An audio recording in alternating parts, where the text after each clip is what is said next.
If you recently lost your job and your health coverage due to the COVID-19 pandemic and you think you may be eligible for Medicare, you probably have more questions than answers right now. Statewide Insurers Group, All Things Medicare, can help you with that. We can provide the guidance and the answers that you need to get the benefits you may be eligible for. Don't let this time of uncertainty jeopardize your eligibility for your Medicare benefits. Remember, relationships matter. Call Statewide Insurers Group today for the answers that you need now. 316-8166.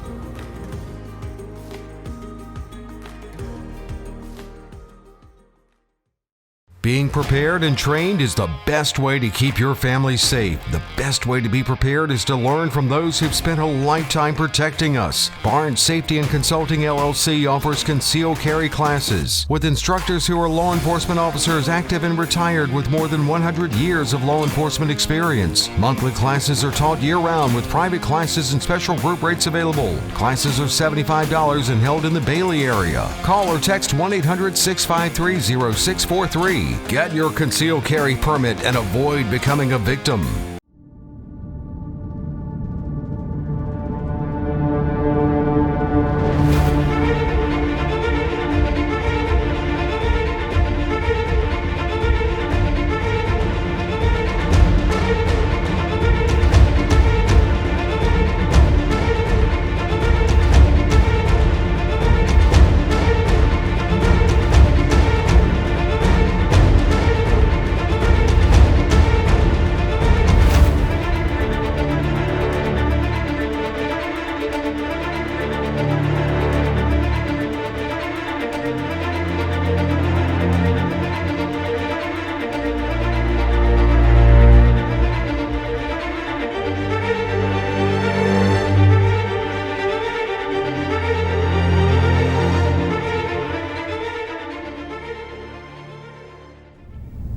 Okay, welcome to the K-Files. Welcome, Lyndall, myself, Sandra, with you today.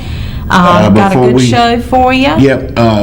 Just wanted to mention the cooperation between law enforcement that we saw the last few days.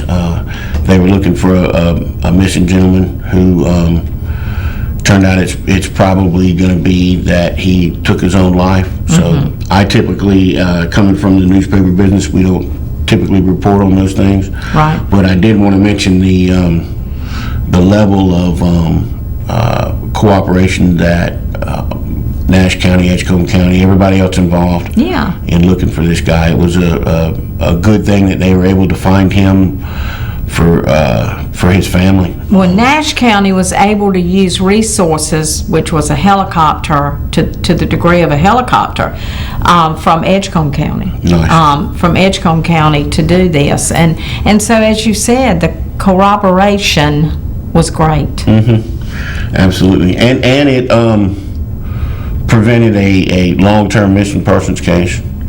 And then if the body ever turned up later, it could, as we'll talk about later in the show, it could end up being an unidentified body. Mm-hmm. So all of that was taken care of by the cooperation between agencies. Sergeant Tender, speaking of Edgecombe County, Sergeant Tender was, he's usually here the second this is their week. But he's on vacation at the beach, and so I let him have that. And but I do have an Edgecombe County case to talk about. I promised to talk about this case. The family, grandchildren of the person we're going to talk about has asked me several times to talk about it. I made a promise that I would. So we are talking about Pinetops, which is a really small town in Edgecombe County. You've been there, I'm sure. I'm always, I went through there the other day, and it's like, it's, to me, maybe not to people who've lived here their whole lives or whatever, but it's weird how to get from Spring Hope to Pinetops seems like it takes a long time. But then it seems like it takes a long time to get from Rocky Mountain to Pinetops. Right. I don't know what it is. I know, but then once you get, but like from Pinetops to Wilson is no time at all. It doesn't. I still can't wrap my brain around how Pinetops is close to Wilson. It just, All right, so this happened back in 1967. All right, so we talking about cold. This might be the coldest case we've ever talked about on this show. Okay. Right? So talking about cold cases. So 42-year-old Martha Ann Frances Batts Wooten was found dead in 1967. This is a picture of her that was taken from the family album that they gave, that the family. Pretty lady.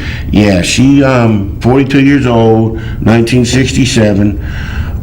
She was found dead. So there was a man and a woman who were arrested after a coroner's jury ordered an autopsy. So you see there's a newspaper report of the arrest right there. And you'll see it says Edgecombe widow is found slain. We'll get into that in a minute. So coroner's jury, North Carolina used to have coroners, and it was a really old-fashioned way of doing things before we had medical examiners. And basically, coroner got elected like the sheriff did, and you didn't have to have any medical experience or know anything about autopsies or anything. Usually the coroner was usually the most popular mortician in town. They did away with that years ago.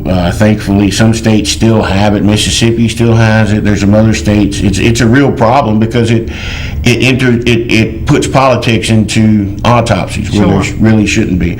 But actually, in this case, having said all that, I mean, they did the right thing in this case and ordered an autopsy. And so the man, there was a man and a woman that was in the house when Wooten's body was found. Right, her body was found on one of the beds. It doesn't say which one. I don't know if it was a guest room, the main bedroom, whatever. But the man and woman lived in the house. She didn't live there. She lived somewhere else in Pinetops. She's in their house, and they find her dead. Someone finds her dead, and she was partially clothed and covered in bruises. Right. Wow. And she had been dead for 2 days. So she's laying in these people's house for 2 days, and then finally somebody else. I don't know the exact circumstances of how someone else found her, but they didn't report her, right? So I mean that made it suspicious right off the bat. So they were arrested and charged with murder, right? I talked to a couple of family members, and they and that's family members of the Batts. This woman, she was Batts was her maiden name, you know. So she had married a Wooten, but she was from the Batts family, which is pretty prominent down there in the Pinetops area. So some of the family members said that there was talk in town of the family being cursed, because the Wooten family being cursed because, and the Batts family, I guess, because her dad died of a heart attack, which everybody dies of something, right? But in that same year, her husband died in a house fire. And then the following year, her son was in a car full of teenagers that went over a railing in Tarboro and crashed into the canal, and 10 kids drowned, including her son. And then a short time later, she's found dead. So that's a lot of death in that family in such a short time. And she, I think she was taking all of this hard because she had some adult children, but children of hers that were minors were, according to her autopsy and stuff, was living at the Methodist Children's Home in Raleigh. So she, you know, apparently that at some point the state had stepped in and taken her kids away from her. Right. So the family tells me, now this is based on what some of the family has said. So, you know, we're now leaving the available evidence that I could find in newspapers and whatnot in the courthouse, and we're going into what the family said. But she had 6 sisters. So there were 7 girls in that family. I don't know how many brothers, but she had 6 sisters. And 2 of them, they say 2 of them went to the courthouse after the murder, and that someone met them at the door and told them not to bother going in, that it was all over with. And they were told that the police didn't have enough evidence for a conviction, so the suspects had been released. And they were released because, they say that family had different stories about when Wooten was last seen alive, so they couldn't establish a time of death. So then that kind of whenever you get evidence, whenever you get stories that are conflicting, watch out. Yeah. You're just not going to get a conviction. I know, absolutely. So they just dismissed the charges against the two people. Although, I mean, maybe you couldn't establish when they died, but I mean, they were in their house. She was in their house for 2 days after having been beaten to death. But anyway, they were told, the two sisters, basically the family folklore around this whole case is that they were told to stop asking questions for the safety of their own kids, right? So, I mean, that's, whether that's true or not, that's been the prevailing thought among the family since 1960s, right? Since the late 60s. So another sister came back to Pinetops, and she started asking questions about, this was in the 70s, she started asking questions about what happened to her sister and everything, and she said that she was told by some people that a lot of people heard Ms. Wooten screaming that night, but nobody did anything about it. Gosh. And that kind of thing happens a lot. There's a couple different terms for it. It's the disillusion of responsibility, where they had a case a few years ago where a guy got, I think it was Maryland or somewhere maybe, but Baltimore. Anyway, the guy got ran over in a hit and run. And he's laying in the middle of the street and he's screaming for help and he's dying, but people just keep walking by because everybody thinks that somebody else is going to do something about it. And that's always something to be thinking about, when we talk about unsolved crimes. Right. Anytime that law enforcement's on here, they always say, if you know anything, call us, let us decide whether it's important or not. Because I think a lot of times in some of these cases, people know something, but they don't call law enforcement because they think, well, surely they know surely they know this, so there's no reason in me calling. But they might not know that. Yeah. And it would be a shame. It would be a double tragedy for this woman if that was true, that she screamed for help and no one helped her. And then all these years someone knew something that could help and they didn't do anything about it. Okay, so as far as all of that, nobody's investigating the case and all that stuff. I mean, I don't know the truth of all that, but I mean, it was 1967. Mm-hmm. The woman was a lady of color, so, But, I mean, the times are a little different. They're not as different as some people think, depending on what part of the country you're in.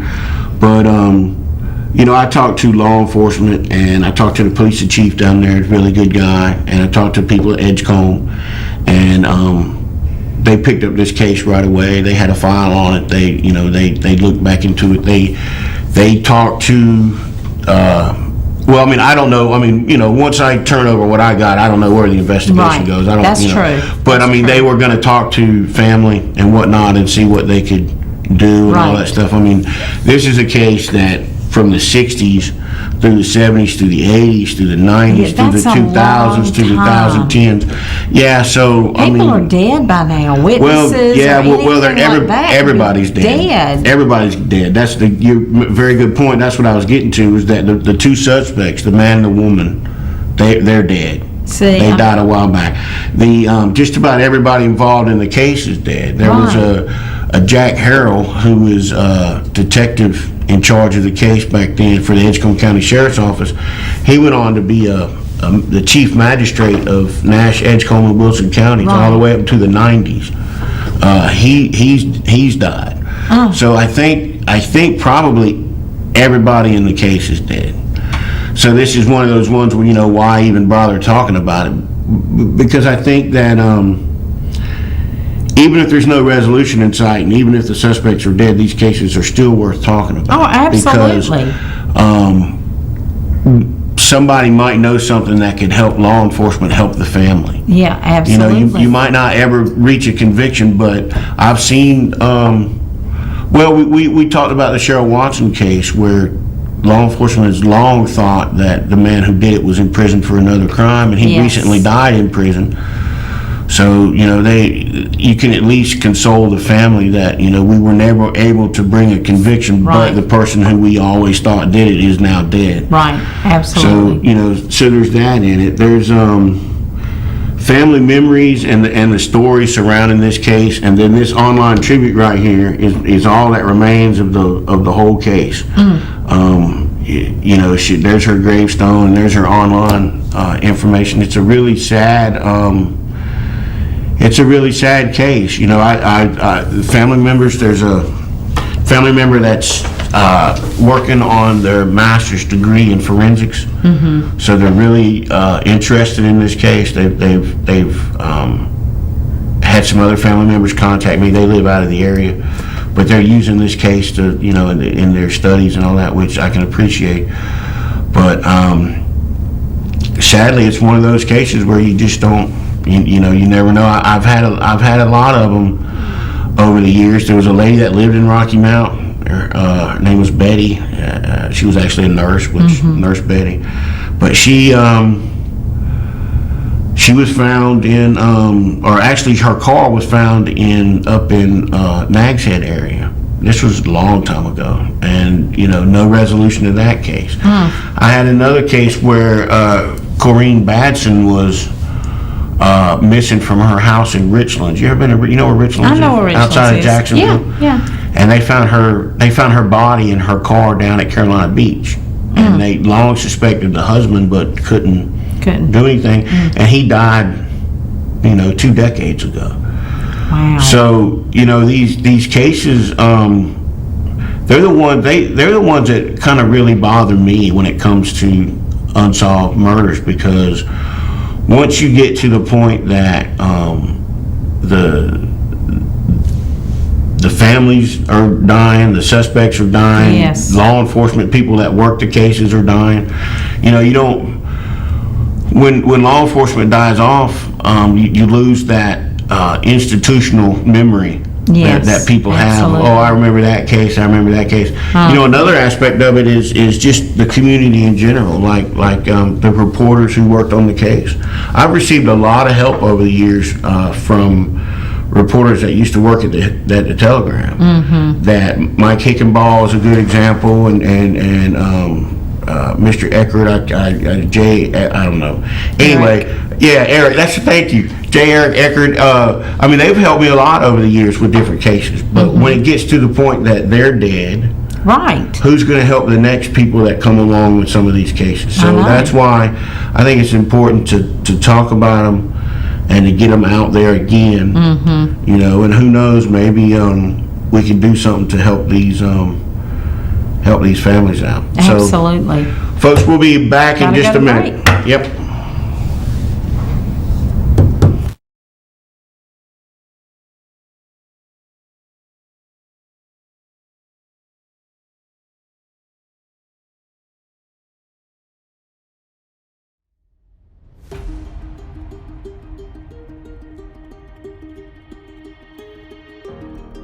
If you recently lost your job and your health coverage due to the COVID-19 pandemic, and you think you may be eligible for Medicare, you probably have more questions than answers right now.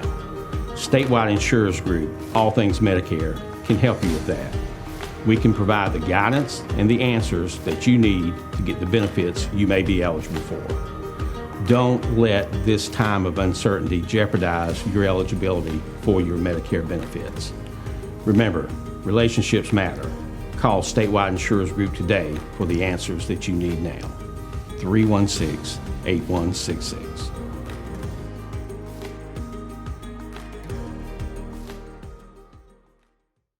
Being prepared and trained is the best way to keep your family safe. The best way to be prepared is to learn from those who've spent a lifetime protecting us. Barnes Safety and Consulting LLC offers concealed carry classes with instructors who are law enforcement officers active and retired with more than 100 years of law enforcement experience. Monthly classes are taught year-round with private classes and special group rates available. Classes are $75 and held in the Bailey area. Call or text 1-800-653-0643. Get your concealed carry permit and avoid becoming a victim.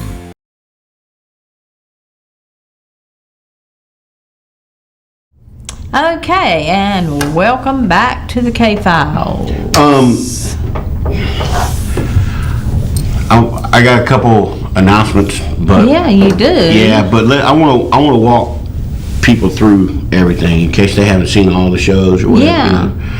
So we met. Where did we meet? Like the sheriff's office? Is that the first place we actually? I think so. We were looking for. I think we were going into a press conference. I mean, this was something like that. 7 years ago, 6 years ago. We're going into a press back. conference, and we were waiting around, and that's how we first started talking. And then we both covered Rocky Mount City Council for a while, so there was a. I saw you there every week. Right. And we were always talking about. Twice a month, I suppose. Right, we were always talking about, there was a while we were there. So, we were talking about things, and, you saw I had a fascination for unsolved cases, and we were talking about them, and, you always wanted to do something about bowling. We never really, he died before we got it, I don't think anybody's really too broke up about that, but he died before we got a chance. I was interested in actually going down there and interviewing him. Yeah, I remember that. And we were talking about that.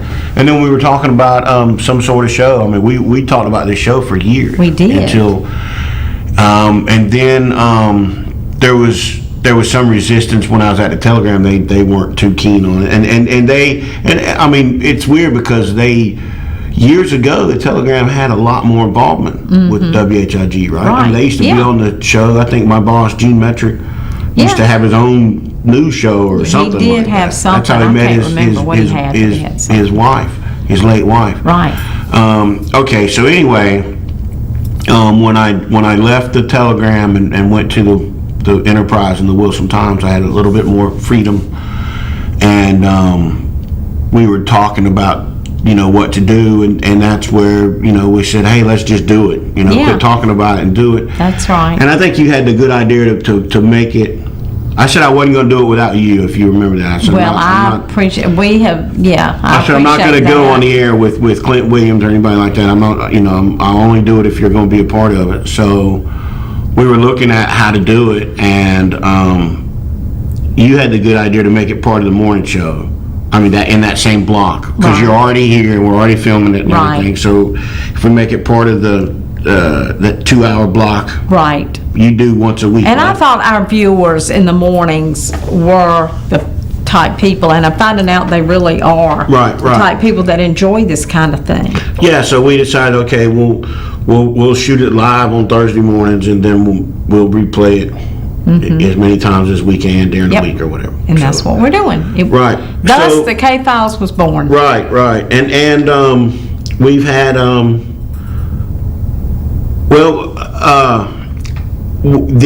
a month later, we created the Team Cold Case.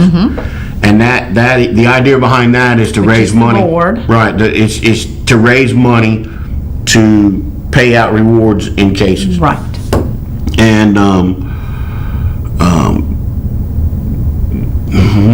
that was necessary because Crime Stoppers ain't that great in this area. Right. So we did that. And we have paid out. Right. And Fighting Crime and Who's Wanted Facebook page and website with Kat Zugby joined. And we fall under the same umbrella of Team Cold Case. Right. Separate entities who continue to do our own thing, but we fall under that umbrella. And we have had success. And I'm happy that the first case that we helped solve with the direct tip, I was not even involved, which is a good thing. I was out in October. Right. And a tip came through a Facebook post that Catherine had made on the Team Cold Case Facebook page. Right. And, we were able to provide information in that case. And then, I mean, the news that no one saw coming. And, it's funny. I just looked the other day on an old story. I was doing some research on an old story of mine, and Johnny Cunningham was commenting on that story and tearing me apart, and I didn't even know it. And so, the Sergeant Tender was supposed to be on the air one morning and said it called off, and at the last minute said he had to go do something. Yeah, that's right. And I mean, I started hearing that it was Johnny, and I couldn't believe it. When I called Wilson Muse, Tender's boss over at Edgecombe, And I said, "Is this Johnny Cunningham?" And I mean, he was like, "Yeah." I could not believe it. Unbelievable. I couldn't believe it either. I was totally shocked. So, I think, folks, I mean, I've been doing this 22 years. I say all the time that we don't get a lot of good news in this stuff, because it's like a plumber, by the time it gets to us, everybody else has already tried everything else there is to do. That's right. And usually it's just bad news all the way around by the time it gets to us. True. So it is personally gratifying to me that of all the cases that we have helped with, Johnny was one of them. Yes, we both knew Johnny. I mean, I didn't always agree with Johnny. He certainly didn't always agree with me. Right. But he was a stand-up guy. He was. And he really was. I'm glad that we were able to help in that case. Yes, and we paid out in that case big, and we paid out very glad. All right, so announcement. We get to the announcement time. From the beginning, I mean, I've been going to school for my entire life, it feels like. Yes. I've been going. And you talked about on here that you had gotten your master's. Right. I got my master's degree in May from East Carolina University in multicultural literature, and I was looking for a teaching job. I have through serendipity and some good circumstances, I have landed a full-time teaching job. And I'm glad for you. I will be teaching at Roanoke Chowan Community College. I'll be teaching 4 classes to start with, which is you've got a load. I've never taught college before, so I've been a guest speaker, I've been a guest lecturer, I've never had I've never done it. Right. So it's a load, right? Yes. At the same time, and this has not been made public yet, so I'm jumping the gun, but folks, here's, I have been promoted to news editor at the Spring Hope Enterprise. Wow, everything. So, yeah, everything all at once. So, they should be making that announcement this week, I hope. So between all the extra responsibilities at the Spring Hope Enterprise and me teaching full time, and one of the classes, now these classes were already set. I stepped into something that was already right. So the classes had already been sent out. Already scheduled. One of the classes is Tuesdays and Thursdays at 8:00. Yeah. Which is when the show airs. Right. Thus, you won't be able to do this for a little while. Right. I won't be here full time. Right. For a little while. But you'll still be here. I'm still going to consult, and I'm still going to contribute, and I've got a lot of cases that we're still going to work on. And we're going to do some videos and things like that. And we've got some guest co-hosts that are going to step in. Yes, we'll still have law enforcement coming. Absolutely. So and we still have we talked about this last week, me and you. There'll be some opportunities for some primetime shows, live primetime shows. Yes. And then we can show those throughout the week. Yeah, that'll be fun. Linda will come in some at night, tape some shows, and But I am. Well, congratulations to you, because that is a big step. Yeah, and you never taught college, and they gave you 4 classes. Yeah, I guess they got some faith in how good I am. So the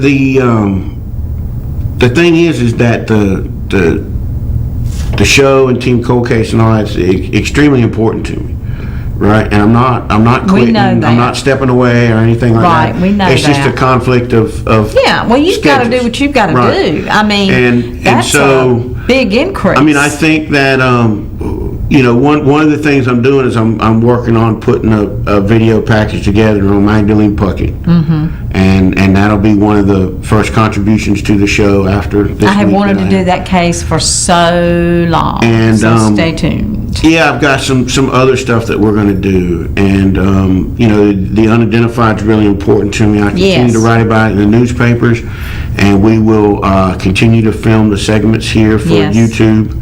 And we're just gonna it'll be different. We've just got some schedule changes. Right. That's all. But I think that I honestly think that in the last year that you have you always ask the right questions, and you Well, I see how I do appreciate that. things. So I think that Well, I have really you're enjoyed gonna our be- relationship and your idea. Absolutely. You know, for the show and the information that you have brought to the table is Well, I mean, incredible because I've- you've had this, like you said, for 20 years you've been doing this.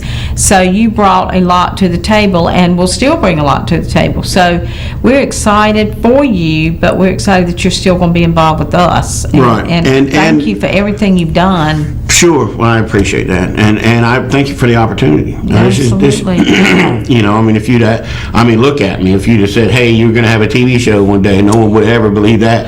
But the one other thing, one other little spoiler alert for folks is that J.P. Barnes, retired state trooper, he filled in a couple weeks ago. And he sponsors the show, Right. Barn Safety and Consulting. I asked him about being on the show board. I would love to have him and he sit said in. that he would, and he brings 30 years of law enforcement Yes, he does. experience. State trooper to for it. that And- long, and and teaches he, concealed carry and all that. Right, and I think he would add a lot Yes. to the show when he's on here. And then we've always got the general will be around, and, Yes, and so, we've got we have hosts. yeah, we have Nash County's here the first week, Edgecombe County's here the second week, and Rocky Mountain's here the third week. That's right. And Rocky Mount has agreed to not only bring a new cold case, but they'll also be reviewing one that we've already talked about on the show. Very so there's good. going to be a lot Very of good. there's going to be a lot more information from Rocky Mount coming. And I think they're here next week, right?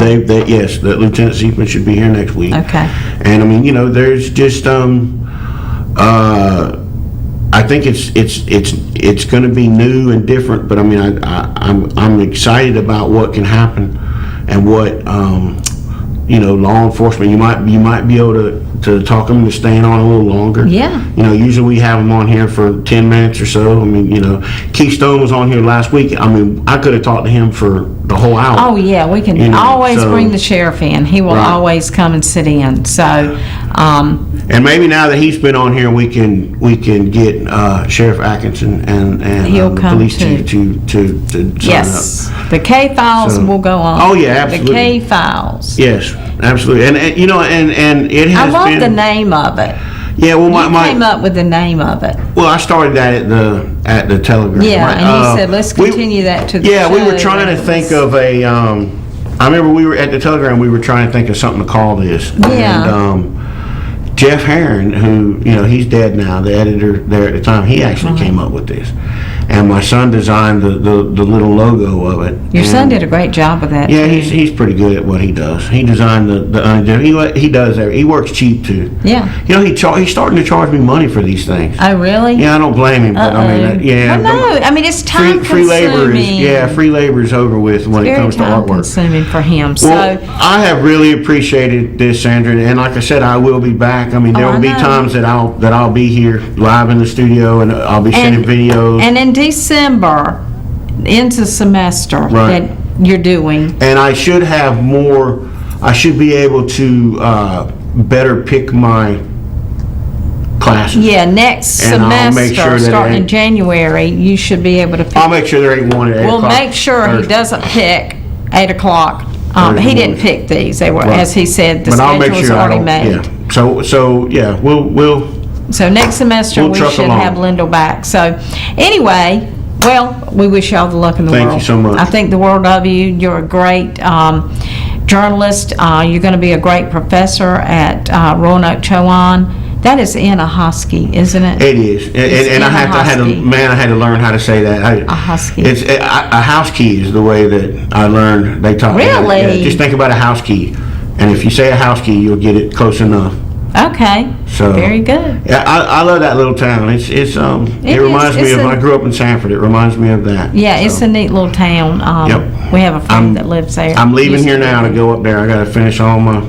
Paperwork. paperwork. Yep. Okay. Well, congratulations to you. We wish you well, and we'll see you soon. Yep. And we'll be back with you tomorrow morning on the morning show. Thank you.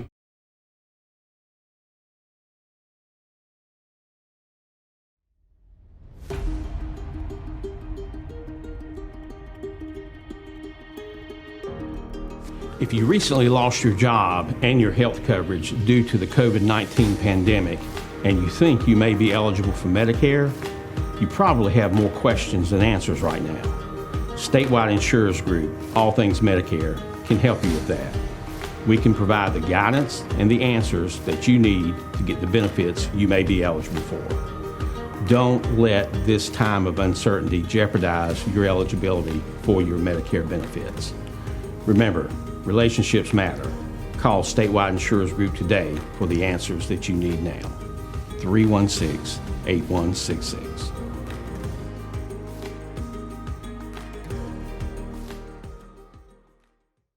Being prepared and trained is the best way to keep your family safe. The best way to be prepared is to learn from those who've spent a lifetime protecting us. Barnes Safety and Consulting LLC offers concealed carry classes with instructors who are law enforcement officers active and retired with more than 100 years of law enforcement experience. Monthly classes are taught year-round with private classes and special group rates available. Classes are $75 and held in the Bailey area. Call or text 1-800-653-0643. Get your concealed carry permit and avoid becoming a victim.